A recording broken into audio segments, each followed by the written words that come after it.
nous regrettions d'avoir élu tel bourgmestre ou tel conseiller municipal, parce qu'à la prochaine législature, on prendra toutes les responsabilités, on les corrigera, quelle est les nominations. Mais à défaut ici, c'est qu'on propose au ministre de l'Intérieur de faire vite. Je prends la résistance. À Kitambo, il y a eu tentative de résistance. Voilà. Chez Godin Pouy, où il a été élu à Bandal, les gens de Bandal nous suivent, ils se sont opposés à l'arrivée de, comment il s'appelle, des Gaïlon Gaïbéné.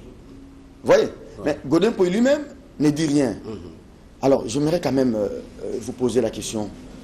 Est-ce qu'il faudrait ici que les Kinois comprennent que cette assemblée, du moins, on ne peut plus compter sur elle et qu'il faudrait que la société civile de Kinshasa s'organise pour pouvoir obtenir quelque chose de bon.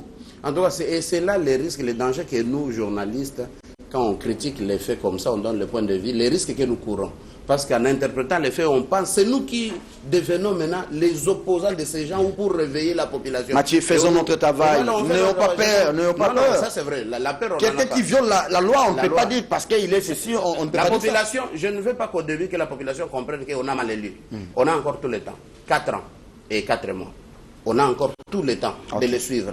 Mais déjà, monsieur le bourgmestre, ils commencent par jubiler. Jubiler quoi? Avec des caravanes. Avec des caravanes. Oh non, ils ont été bien accueillis par la population. Dites à cette population, du point de vue sécuritaire, salubrité, voici mes priorités, voici ma vision. Mais aidez-moi à demander au gouvernement provincial les moyens pour matérialiser. Faites aussi l'état des lieux des communes. Comme commune de Kinshasa, Rosikiwa, il ne faut pas jubiler, cher ami, cher frère. C'est de la responsabilité. Une commune il a les marchés cadeaux de bandits. Il y a des avenues dans les fins fonds là où après 19h, vous ne pouvez pas marcher librement à pied. Et pourtant, commune maire en plein centre-ville, entre Gombe et le reste des communes. On ne peut pas jubiler. Kamango, quand il pleut, on ne peut même pas passer à pied. Merci beaucoup, Mathieu Kamango. Juste un mot sur ce point.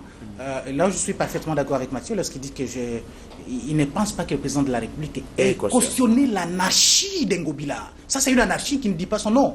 Les gens ne peuvent pas applaudir. Et au niveau du parti, si les gens applaudissent, c'est parce que l'UDPS a des bourgmestres nommés illégalement, alors que c'est leur président qui a la signature pour désigner les bourgmestres des communes. Mais je suis complètement déçu, donc je ne comprends plus ce qui se passe au sein de ces partis. On ne peut pas se réjouir. L'illégalité, pour avoir des demi-bourgmestres, le mal reste le mal. Qu'il soit commis par Ngobila, qu'il soit commis par le président haï de l'UDPS ou les secrétaires généraux, c'est un mal qu'il faut... Merci Gabi, on peut prendre l'autre thème de l'émission. Mais nous, moi, je suis inquiet. On ne peut rien attendre de cette assemblée provinciale. On ne peut pas dire délai de grâce. Non, Mathieu, ne soyons pas complaisants. Quel est le délai de grâce qu'on doit accorder à cette assemblée provinciale? Dès lors que les il y a un mauvais départ. Maintenant, il se pose un problème. Qui doit prendre la responsabilité d'interpeller l'Assemblée? C'est à nous-mêmes. Nous aurions dû nous prendre en charge pour dire notre devenir en dépend. Nous avions lancé des appels ici pour aller faire des sit-ins dans toutes les maisons communales afin que les nouveaux bourgmestres nommés ou permutés anarchiquement par les là ne siègent pas. Mais voilà, personne. Donc, personne n'a suivi le message. Merci beaucoup, Gabi Kouba. On va prendre le deuxième thème. Cher Kinois, Bomoni, hein, député provincial Bovotara. Bomoni Bango. Donc, Tiki Ngobi a violé la Constitution. A nommé Bourgmestre Place Alingi. Ils l'ont aidé à violer. Hein? Ils l'ont aidé. À violer. Kobandana Mukonzi na Bango. Mpoy. Godin Mpoy. Pasteur. Ti Kosugana Edi Yeli. Vous voyez ça? Vous allez encore voter. Et vous allez voir ces mêmes députés-là, à la veille de 2023, venir à la télé. Pour commencer à vilipender Ngobila pour dire des choses. Au début, ils ne disent rien. Et je pense que cette émission vous a beaucoup aidé en 2018 pour bien voter. Cette émission va davantage vous aider à bien voter en 2023. Voilà. Peut-être penser à Montieri. Il n'a pas de moyens, mais... On va prendre le deuxième thème de l'émission. Gouvernement Iloukamba, ce n'est plus 65 ministres, c'est maintenant 66. Hein. On a ajouté un département ministériel. Alors, c'est une rupture, c'est une continuité. J'aimerais que nous puissions soit aborder la question sur le profil des ministres, ou nous, en second lieu, nous prenons les défis. S'il faut, vous choisissez d'abord entre les profils ou les défis, on prend quoi?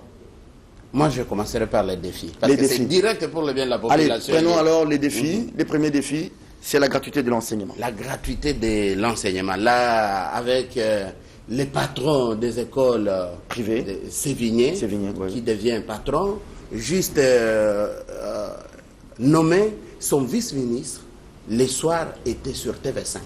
Un reportage flamboyant. Monsieur le vice-ministre, c'est pas vous qui avez la charge de faire appliquer la gratuité de l'enseignement. Là est le problème. Les vice-ministres... Non, c'était son portrait, c'est juste un portrait. Un portrait à problème, ça commence mal. C'est un journaliste qui le fait. Ah voilà, on attend les ministres, on veut l'attendre parler parce qu'il a du pain sur la planche. Je ne suis pas d'accord avec les confrères qui commencent à l'attaquer, que ces écoles coûtent cher. Je ne défends pas Willy Bakonga, j'ai dit la vérité.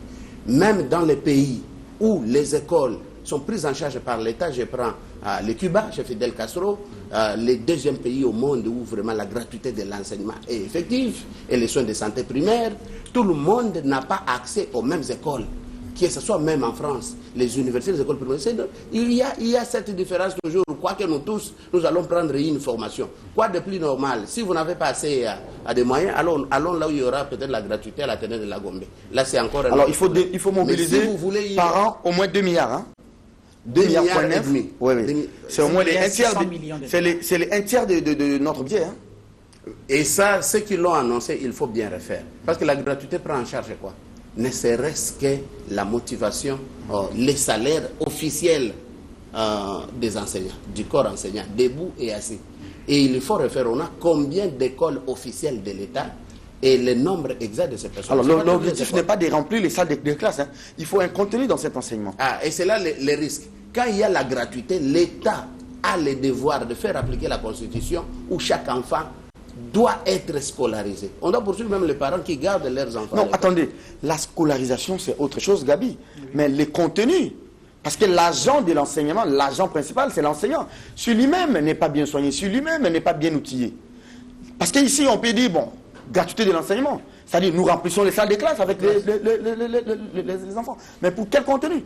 Oui, c'est l'une des promesses phares du président de la République pendant sa réélection, on dépend. Lors de son investiture. Et il y travaille sérieusement. C'est vrai que le problème est complexe. Il ne suffit pas seulement de décréter la gratuité de l'enseignement, mais il y a plusieurs paramètres qui concourent réellement à la gratuité de l'enseignement. Vous posez les problèmes sur les contenus, mais les contenus, ce n'est pas à une semaine que vous allez modifier les contenus de l'enseignement. C'est un problème qui date de longtemps. Ça passe par des réformes aussi. Toutes les réformes qui se sont suivies n'ont pas abouti. Vous voyez par exemple un cycle, le cycle primaire qui passe aujourd'hui de 6 ans à 9 ans. À 8 ans. À 8 ans. Oui. Mais le programme est resté le même. Rien n'a changé. Est-ce que le problème c'est de rallonger le cycle primaire pour que les enfants deviennent plus performants, ou bien il faut penser à autre chose? Je donne un exemple. Dans la plupart des écoles, je peux dire, le programme a inscrit par exemple les cours d'informatique. Vous pouvez examiner dans la plupart des écoles si réellement ces cours existent. Ou bien, c'est juste dans les programmes, on l'a inscrit, cours d'informatique, mais en réalité, ça n'existe pas. Les nouvelles technologies, aujourd'hui, ça traverse le monde. Ça n'existait pas. Là, il faut travailler. Mais il a décrété la gratuité de l'enseignement, mais il y a des rubriques qui sont supprimées parce que les frais, par exemple, de l'État, la contribution des parents qui supportent les enseignants depuis plus de 25 ans, c'est un lourd fardeau pour les enseignants, c'est une lourde charge pour les parents. Et c'est un problème que le gouvernement doit prendre en compte. Non seulement ça, mais les écoles aussi, les écoles privées. Moi, je ne suis pas contre les écoles privées. Je sais que les écoles, partout à travers le monde, les écoles... Le ministre ne sera pas juge et parti. Est-ce que le ministre de l'enseignement ne sera pas juge et parti? Il a en même temps les écoles. Maintenant, on me dit que dans ces écoles, les élèves viennent beaucoup pour l'inscription. Ils disent qu'ils auront des 100%. Mais les problèmes chez nous, que ce soit les écoles, que ce soit les universités, on ne s'inscrit pas dans la logique de l'éducation des enfants. On fait le business avec les écoles privées. Et je peux dire, moi, mes propres enfants sont dans une école privée. Je peux dire que 80% des écoles privées et des universités au Congo n'ont rien à voir avec l'éducation. C'est juste la forme qu'on donne d'une école. Mais en réalité, les gens font... Non, j'ai dit 80%. Donc, c'est-à-dire les 20% peuvent être des meilleurs. Il y a des choses à vérifier. Moi, c'est ma fille qui passe en 5e année des humanités. Cette cours d'informatique. Explique-moi, ça se passe comment à l'école? Alors, il me dit un jour, le professeur absent, le préfet est venu leur mettre un film, Les Rois Lions. Voilà. C'est ça l'informatique. Non, je vous assure, elle est déjà dans une autre école. Merci beaucoup. Mais maintenant, ça ne doit pas... Parce que l'État a aussi une part dans les écoles conventionnelles. L'école que l'État a donnée au réseau, par exemple, catholique ou protestant pour la gestion, pour leur gestion. Mais l'État prend aussi les enseignants. Merci beaucoup. Il ne sera pas juge parti. Pourquoi cette gratuité ne doit pas concerner aussi les écoles catholiques? Qu'on revoie aussi la situation. Est-ce que dans la tête de Willy Bakonga, il travaillera en tenant compte de cette donne pour la réussite de Fati pour un bilan positif pour une probable réélection de Félix? Moi, je crois que c'est Fati lui-même qui doit leur assigner des missions précises, être sévère et les surveiller de plus près, parce que c'est lui qui sera comptable en 2023. Personne ne va demander des comptes. Les 2 millions sont mobilisables, hein?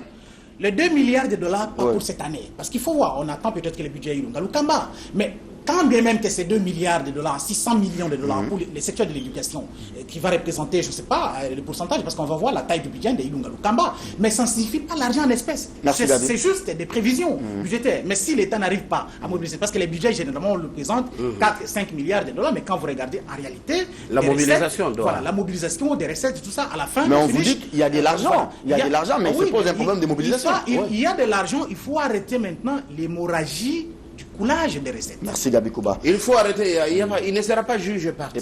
Il y a l'argent, il faut arrêter l'hémorragie. Je vous ouvre déjà la parenthèse parce que ça sera maintenant le rôle du ministre Sélé. Mais d'abord, revenons sur le ministre Bakonga. Il ne sera pas juge et parti. Il n'est pas directeur. Mais tous ces enfants qui partent maintenant à son école pour dire que les promoteurs sont devenus ministres, donc nous aurons beaucoup de diplômes là. Ils vont les chanter. Hein? En tout cas, ils ont leurs résultats avant que Bakonga soit ministre. Voilà. Et puis, Bakonga joue aussi son avenir politique. Il faut savoir, du côté PPRD, Bakonga a fait élire des députés nationaux. Dans son coin, 4 députés provinciaux qui lui ont donné un sénateur, et lui-même un autre sénateur, comme il est passé d'abord à l'Assemblée nationale. Quelqu'un lui a remplacé comme au Sénat. Donc il a créé 2 députés nationaux, 2 sénateurs, 4 députés provinciaux. Est-ce qu'il suffit d'être élu et avoir le nombre de sénateurs? Non, je l'ai dit, Gabi, je ne soutiens pas, je l'ai dit. Parce qu'en Équateur, quelqu'un qui peut perdre, se faire élire de la sorte, ça veut dire qu'il convainc sa base. Merci beaucoup. Je pense que le programme national, il verra l'Équateur trop abandonné depuis longtemps. L'autre défi, c'est Ebola. On apprend que Oli Lunga passe maintenant des moments difficiles, des sales moments pour justifier les fonds. Oui, je veux qu'il réponde de ces actes. Vous avez cité ici au départ, quand on a abordé la question de l'Assemblée provinciale, Ntingi qui est allé en prison, Guy Makondo. Mais pourquoi tous ces ministres, tous ces mandataires des entreprises publiques, j'aurais voulu voir Ntingi aller par jour en prison. Comme ça, on allait remplir les prisons avec des brigands, des voleurs, des prédateurs et des pillards de la République. Ils sont là, on les connaît. Ils viennent aussi des milieux modestes comme nous autres. Mais comment expliquer cette opulence et cette insolence, de la richesse dès qu'on accède dans les postes de responsabilité? Donc il faut les punir, c'est vraiment... Ebola. Malheureusement, oui. Ebola, bon, nous attendons Docteur Eteni. Nous attendons les conclusions. Bon, Eteni, oui, c'est vrai, il est arrivé, mais vous avez un homme mieux placé pour gérer Ebola. Il n'y a pas mieux que M. Mouyembe. Donc, si le ministre peut apporter son appui à Jean-Jacques Mouyembe, tant mieux. Mais maintenant, il faut que le ministre sortant aille donner des explications à propos de la gestion des fonds, l'argent qu'on a alloué pour la lutte contre Ebola. Mais non seulement c'est limité, parce qu'il n'a pas géré, il n'a pas été ministre d'Ebola. Il a été ministre de la Santé. Et je pense que l'idéal serait d'auditer tous les services de l'État. Vous avez évoqué peut-être que les problèmes, le retour du FMI ou des institutions... Ça sera les derniers thèmes de l'émission. On va en parler. Donc, il faut auditer tout cela. Mais si c'est rendu coupable de mégestion, mais qui répondent de ces actes, la loi ne doit pas avoir pitié ou de la compassion pour les prédateurs de la République. Ah, d'accord. Le défi, il est sécuritaire également. Pour ce gouvernement, excusez-moi, les gens me reprochent toujours, mais je prends Moukena. Il était à la défense. Hein. Voilà. Je ne sais pas qu'est-ce qu'il va apporter de plus, ou bien cette fois-ci, ça sera la touche Fati.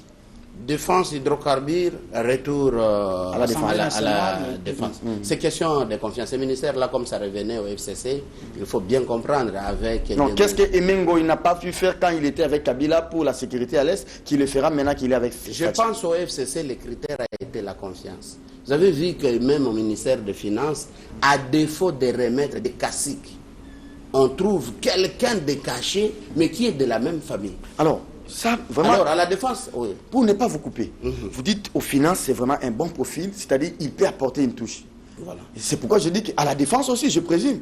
Mais il a été déjà Parce qu'au-delà de la vision du président, la vision personnelle, il y a aussi le ministre lui-même, qui doit être un technicien.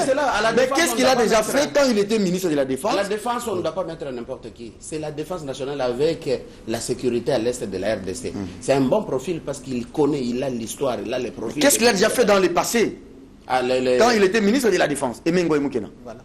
En tout cas, un instant. C'est quand Emengo Moukena qu'il a été proposé le changement de tous les commandants militaires à l'Est.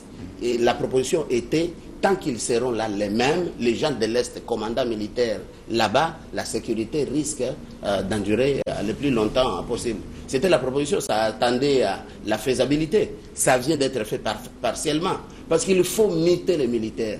Il faut jouer sur leur solde. C'est sous son mandat qu'il y avait 20 000 francs de plus. À part ce qu'on vient d'ajouter. C'est sous son mandat. Il a quand même un bilan. Mais maintenant ici, on doit jouer d'abord sur le moral des militaires, les changements des commandants, parce qu'à l'Est, ça pose vraiment problème. On ne doit pas retrouver les mêmes noms partout. De Fizi, Baraka jusqu'à Butembo, les mêmes. Maintenant, c'est là où vous retrouvez la résistance de la population. À Butembo, à Beni. Ils veulent se prendre en charge, faire une milice, chasser les rats, parce qu'ils trouvent l'inaction de leur propre commandement. Vous allez voir, à 1 kilomètre, 50 mètres d'une représentation de l'armée, on tue, et c'est après que l'armée vienne se jeter. C'est un bon profil, dommage pour les gens. Au FCC, peut-être, les critères qui jouent plus, c'est la confiance à leur autorité morale. Moi, j'aimerais dire le vrai problème, parce que nous parlons de défis sécuritaires. Oui. Est-ce que le vrai problème, ce n'est pas... Moi, je ne trouve pas que c'est l'inefficacité de notre armée ou du commandement militaire, mais il y a aussi une sorte de complicité à l'Est entre les natifs eux-mêmes. Vous allez voir quelqu'un qui a son carré minier, pour se protéger, il a aussi une milice, il part même acheter des armes auprès du commandant de l'armée pour une autodéfense. Ah oui, à un certain moment, quand vous sillonnez les territoires de l'Est du pays, vous pouvez vous poser la question où serait la différence entre les forces négatives et les FARDC. Apparemment, les adversaires se côtoient. Et ils se côtoient avec la complicité. Je peux dire, qu'est-ce qui peut expliquer l'activisme des forces négatives dans les zones minières? C'est une question qu'il faut se poser. Il a fait un discours assez élogieux envers le ministre Moukena qui revient.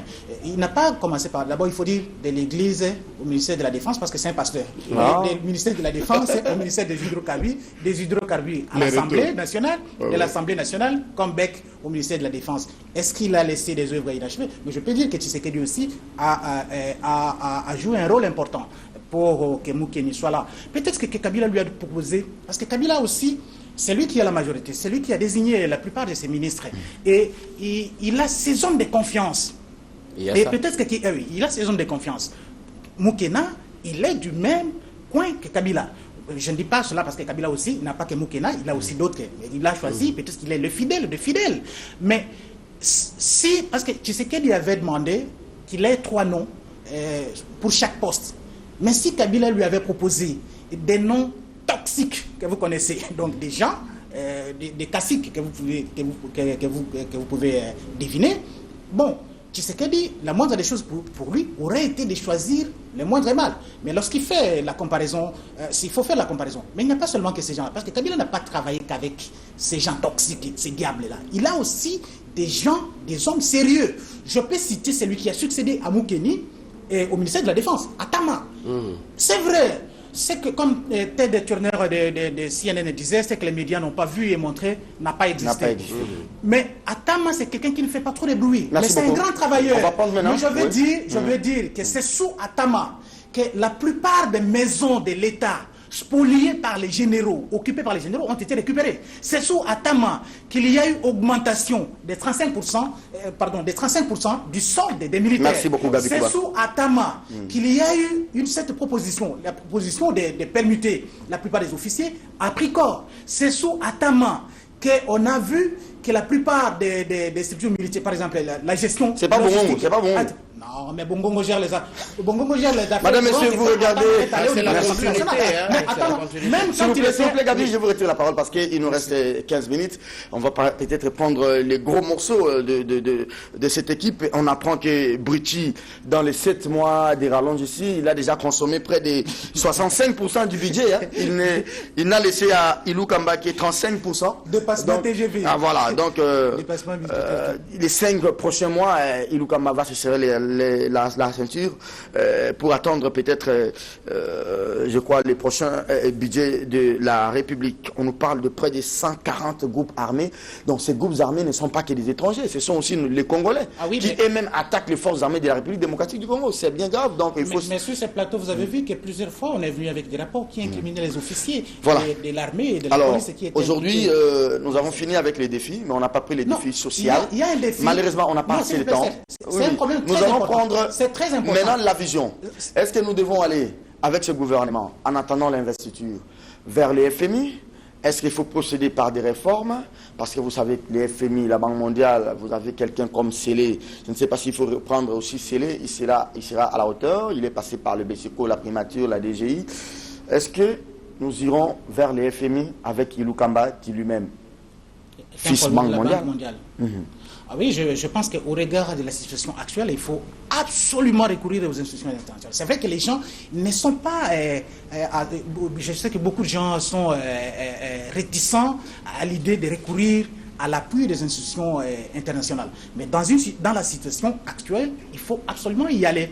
Donc, notre capacité d'endettement, il faut envisager également la capacité d'endettement, nous l'avons. Mais il faut envisager plutôt la capacité de désendettement. C'est ce qui pose problème. Or, l'FMI, quand Tshisekedi a séjourné aux États-Unis, il a rencontré l'ex-patronne de Christine Lagarde, de FMI, pour un éventuel retour du FMI en République démocratique du Congo, parce que nous sommes en difficulté. Mais maintenant, il faut assainir les cadres à l'intérieur du pays. Vous ne pouvez pas demander aux autres de venir vous appuyer pendant que chez vous, donc, comme le disait Aimé Césaire, les Congolais est comme un mendiant assis au bord du fleuve, en train de demander de l'eau, et assis sur une richesse, sur un lingot d'or, en train de mourir de faim. Donc, nous avons nous-mêmes des ressources. Il faut mobiliser à l'intérieur du pays. Mais il faut arrêter. Je crois que le choix de sceller Yalagouli, c'est un bon choix. Il sort de l'école de Matata, c'est vrai, qui a eu beaucoup de problèmes à manger et à boire. Le sens, c'est de la discipline et de la gestion. Il est là. Et il y a même des témoignages au niveau de la DGI, par où il est passé pendant tous les régimes de l'AFDEL, depuis que l'AFDEL est arrivé au pouvoir. Il est arrivé dans un contexte très difficile, mais il a laissé des traces qui vont au-delà de tout ce qui se sont succédés depuis 21 ans de l'AFDEL. Donc c'est un bon ministre. Je crois que Fachi peut jouer une bonne carte là-dessus en le mettant en confiance. Est-ce que Ilou Kamba lui-même est prêt ou bien il est proche des Bretton-Woods? Ilou Kamba lui-même, avec le copyright, c'était la Banque mondiale. Une des propositions, oui, de la Banque mondiale. Il a des entrées. Et il a des entrées, il a des amis, donc il peut jouer aussi sa carte pour obtenir des financements de certains projets. Mais vous ne pouvez pas attendre les saluts de Bretton Woods. Le problème, c'est d'abord nous-mêmes. Assainir les finances publiques. Il faut assainir, il faut des réformes. Je ne veux plus parler de ces termes parce que il y a eu plusieurs réformes. Si ça ne dépendait que des réformes, le pays serait suffisamment loin. Est-ce que les FMI va venir? L'homme a posé problème, les gestionnaires ont posé problème. Aujourd'hui, c'est Tshisekedi qui doit avoir braqué les projecteurs sur les mauvais gestionnaires. Je vais revenir à vous, Gabi, et vous allez clôturer l'émission. Est-ce que les FMI et la Banque mondiale vont venir avec tout ce qu'on apprend à la présidence, des passations des marchés, des gré à gré? Est-ce que c'est ça aussi, assainir les finances publiques? Cher Serge, quel est ce pays développé par l'apport de Bretton Woods? C'est là le problème. On met du C'est à défaut qu'on peut dire on souhaite l'avenir de Bretton Woods. Ils nous apportent quoi? Quand ils disent 500 millions, par exemple, dans les secteurs, ils vont aider les enfants, tout ça, malnutris. Qui gère cet argent? Ça n'entre pas dans le trésor public de la RDC. C'est géré par eux-mêmes. Ils louent des salles, ils font des conférences. Les transports, les logements de leurs experts, ça prend déjà 400 millions. Et c'est fini, c'est comme ça que ça se fait. ça doit se jouer à l'intérieur, cher Serge. Ça doit se jouer à l'intérieur. La gestion, gérer à ce qu'on mette fin à ce qu'on appelle le coulage des recettes publiques. En tout cas, je ne suis pas d'accord avec les Bretton Woods. Oui, on peut y adhérer et y aller. Parce que là, je reviens, je prends un aspect politique. Là, j'allais oublier. Y adhérer, oui. Y aller, oui. Pourquoi ils veulent à tout prix? Pourquoi ils nous coincent? Vous le savez. Et qui intéresse les FMI, la Banque mondiale? C'est seulement les hydrocarbures, c'est seulement les mines. Pourquoi seulement ces deux secteurs-là? Et vous le savez, politiquement, c'est les secteurs où vraiment l'ancien président Joseph Kabila les avait coincés. Avec l'affaire du code minier. Alors que les nouveaux ne cèdent pas facilement. Non. Quand même, avoir 10%. Oui, oui. Laisse que je donne mon point de vue. Les 10% de ce qu'ils nous doivent, c'est beaucoup de millions pour le premier trimestre perçus. Et c'est quelle intelligence, ça provient d'où? Du coup, c'est eux qui disent les prix. Et à telle hauteur, quand ça ne leur arrange pas, les prix redevient sa baisse du quart à un quart. Non, quand même. Et c'est là où il y a le problème. C'est qu'ils veulent nos minéraux, nos richesses, gratuitement. Et là, on doit dire non. Et c'est pour ça que le nouveau ministre des hydrocarbures doit ouvrir l'œil et le bon. Le nouveau ministre des mines, le nouveau ministre des finances, n'applaudissons pas, oui, ils ont des entrées Bretton Woods. Oui, on va y aller pour la forme, parce qu'on ne peut pas avoir un pays qui vit en insolite, seul, non en retrait. Oui, on doit être avec les Bretton Woods, mais le sérieux en interne. Et pour cela, Paul Kagame serait un exemple. Je ne sais pas ce qu'il donne. Il n'a pas les mines, les hydrocarbures intéressants là-bas. Et les Bretton Woods, là-bas, ils ont apporté quoi? Le sérieux, la gestion en interne. Et c'est là où je reviens encore sur les nominés. J'ai été au PPRDC, CI, dans plusieurs... Ils jubilent quoi, tous ces ministres-là? Ils jubilent quoi? Ils jubilent être... Au lieu d'avoir peur de leurs responsabilités. Un état des lieux, la responsabilité. Mais ils jubilent. C'est très lourd. Vous jubilez pourquoi? Les nouveaux... Les jeeps que vous allez avoir, vos costumes, les nouvelles maisons... C'est de la responsabilité, ça. C'est aux frais de nous, fonctionnaires de l'État. On nous rétrocède notre argent. Merci beaucoup. Pour vous prendre. Gabi Kouba, je vais parler de la réforme, je vais parler du FMI, je vais parler comment on dit, on appelle comment? Les réformes structurelles, hein? Les ajustements pour avoir peut-être les PECD. Mais il y a un secteur clé qui est le secteur des mines. Mais aujourd'hui, le profil du ministre qui est là, vous savez qu'on n'a pas eu les PECD à cause de tout ce que Yuma et les autres ont fait. Est-ce qu'aujourd'hui, avec celui qui vient là, je ne sais pas, on m'a dit que c'est un enseignant, il s'y connaît dans le métier, ça sera un homme pondéré et un homme qui ne va plus faire des choses comme on a vu avec la Gécamine. Mais vous savez, Willy Kitobo, personnellement je le connais, il fut ministre des Mines du gouvernement Jean-Claude Kazembe. Et dans les Hauts-Katanga. Oui, quand je l'ai rencontré à 2 reprises à Lubumbashi, il m'a donné l'impression d'un homme organisé. Mais maintenant, son organisation, est-ce que la discipline personnelle peut dépasser des pesanteurs politiques? C'est la question qu'il faut se poser. Moi, personnellement, je me pose cette question parce qu'il risque de nager dans les marigots. Quand ce n'est pas propre et que vous entrez dans une situation où il y a des pesanteurs, on va lui imposer peut-être qu'un directeur de cabinet, un conseiller financier. Mais non seulement cela, c'est un ingénieur métallurgiste sorti de Lubumbashi, qui est allé poursuivre ses études à Liège. Il est revenu, il a dirigé l'ISTAL. Il a fait aussi les polytech ici. Oui, il enseigne à l'université, il enseigne à l'UNILU et c'est un cadre du PPRD. Voilà, cet homme, il n'est pas un praticien des mines, il n'est pas un technicien des mines, mais c'est un théoricien du secteur minier. C'est un homme modéré. Concernant sa qualification, ses titres scientifiques, aucun doute. On dit que c'est lui, il vient là parce que Kabila a beaucoup de carrés, la famille Kabila. Est-ce qu'il fera l'audit ou bien ça va se passer comment? Maintenant, il faut savoir, parce que le ministre des Mines est parfois limité. Vous prenez l'exemple de la Gécamine, c'est un État dans un État. Un État dans un État. Et vous pouvez parcourir toutes les archives, vous pouvez voir qu'à un certain moment, le ministre a été presque hors jeu dans la gestion. Même le Premier ministre, Matata l'a dit à Jeune Afrique une fois. Hors jeu dans la gestion de la Gécamine. Mais c'est parce que Mathieu s'en prend aux institutions de Bretton Woods qui n'apportent pas de solution. Mais regardez, le programme PEG-B, c'était quoi? C'était les contrats PEG. Même lorsqu'on dit les autres convoitent nos ressources. Mais les ressources, vous les gérez comment? Savez-vous que le secteur minier, à lui seul, avec les entreprises qui sont là, c'est vrai, la Banque mondiale, trop de joint venture, quand vous regardez la société financière internationale qui finance, elle est derrière le multinational. C'est une évidence, on ne peut pas le nier. Et on sait que les Bretton Woods travaillent avec les multinationales qui font des lobbies dans les États du tiers-monde où l'on exploite des ressources naturelles. Ça, c'est évident. Mais nous-mêmes, même les Chinois qui sont venus avec nous, voulez-vous me dire que les Chinois qui sont avec nous, les Indiens qui sont là, c'est toujours la Banque mondiale qui les manipule? Quel est le taux, par exemple, de récupération du cobalt exploité par la Sycommune à Lubumbashi? quel est le taux de récupération et de... Merci Gabi. Si commune, vous avez dit un peu la vérité à la population. Oui. À un certain moment, même Martin Kabweloulou a été obligé de hausser les tons vis-à-vis des Chinois, c'est-à-dire les autres aussi ne nous font pas des cadeaux. Allez, je vous retire la parole. Parce que nous-mêmes, on va se limiter là pour aujourd'hui, c'est bien dommage, mais quand même il y a des échos positifs, hein, que ce soit du côté de Washington, que ce soit du côté de Paris, hein, ils se sont montrés très souples à travailler avec ces gouvernements, mais vous n'avez pas peur avec ces systèmes de doublons. Vous avez les FCC qui est titulaire, vous avez Cash qui est adjoint. Si vous avez Cash titulaire, vous avez les FCC adjoint. C'est pour se contrôler mutuellement? En tout cas, c'est une bonne cohabitation, c'est contrôlé. C'est pour ça que j'aime la défense. C'est l'esprit d'équipe? C'est aussi l'esprit d'équipe. Par exemple, à la défense, comme les cash à les ministres de la défense, les FCC à la défense, on retrouve les cash avec un ministre près les ministres de la défense. Merci. Oui, cohabitation, c'est contrôle et on se complète. Merci beaucoup, Mathieu Kamango.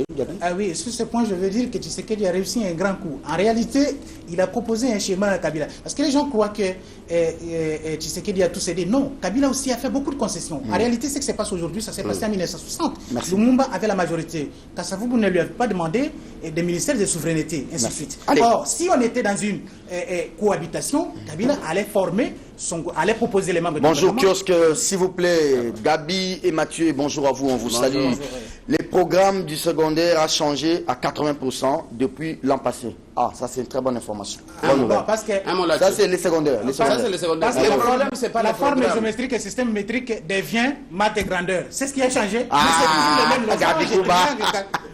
Il existe depuis une inspection générale de la territoriale qui est l'instrument du ministère de l'Intérieur pour constater l'illégalité des actes des autorités territoriales.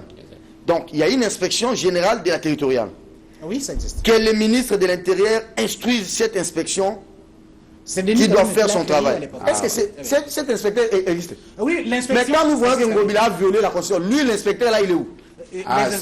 L'inspection générale de la territoriale... Bonjour, kiosque. Boye Bisabato, il y a téléconsulte.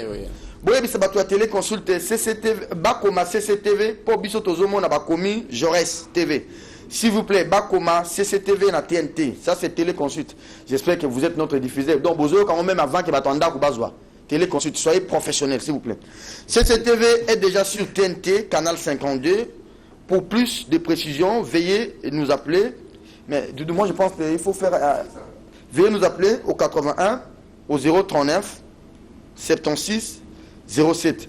Faites seulement une bande d'annonce à la radio, hein, à chaque fois. Au lieu que tout répéter à la TV, c'est fatigant. Voilà. Même à la radio, un jingle pour donner les numéros. Oh bon. S'il vous plaît, Serge, laissez la Mouka et l'église catholique calme. On ne vous laissera pas calme. Car nous ne sommes pas concernés à cette barbarie de Cash et FCC. Que l'UDPS sorte dans la rue. Non. Vous en avez candidaté Cash et la Mouka. Le pays nous appartient. C'est pas que vous ne voulez pas de Félix et que vous pouvez laisser Ngobila violer la Constitution. Voilà. La Constitution n'appartient pas à Félix. C'est pour nous tous. Bonjour Serge. Le régime FCC Cash vient de consacrer la jungle et les non-États. Affaire Ngobila, ce n'est pas encore rien. Le pire est à venir. Félix Tshisekedi, le président, autant qu'il est incapable de bloquer un petit arrêté d'un gouverneur, de révoquer un ministre du portefeuille, autant qu'il régnera sans gouverner. Madame, Monsieur, que ce d'aujourd'hui est terminé. Je peux vous rappeler les titres. On a parlé d'Ebola, on a parlé de la riposte, les fonds alloués. Les ministres Oli Ilunga, qui était à la justice, c'est pour justifier les fonds alloués. On a aussi parlé des profils de certains ministres, mais aussi les défis qu'attendent ce gouvernement de la République. Ngobila, qui passe à la remise des reprises. Merci à Mathieu Kamango. En tout cas, merci. On se retrouve la semaine prochaine. Encouragement aux jeunes ministres. Il y a un défi important auquel les gens ne font pas allusion. Savez-vous que la famine menace déjà les Katanga et les deux Kasaï? Pourquoi? Parce qu'en Afrique australe, il n'a pas plu ces 2 dernières années. Et les importations, par exemple, du maïs qui viendront de l'Afrique du Sud ou de la Zambie seront limitées. Ce qui veut dire que ça va affecter profondément la province du l'ex-Katanga et puis une partie du Kasaï, donc les deux grandes provinces qui dépendent des importations de l'Afrique. Merci beaucoup, Gabriel. On en parlera très prochainement. On a débordé, c'est bien dommage. Vous m'avez posé la question sur celui qui est le moins âgé de tous les ministres. Il s'appelle Mata. Il est le vice-ministre aux Finances. Hein, et le plus âgé, c'est lui-même le premier ministre, Ilou Kamba. 9h30, on va se retrouver demain pour votre magazine. Au revoir et très bonne suite de programme. Et bonne évasion sur nos antennes.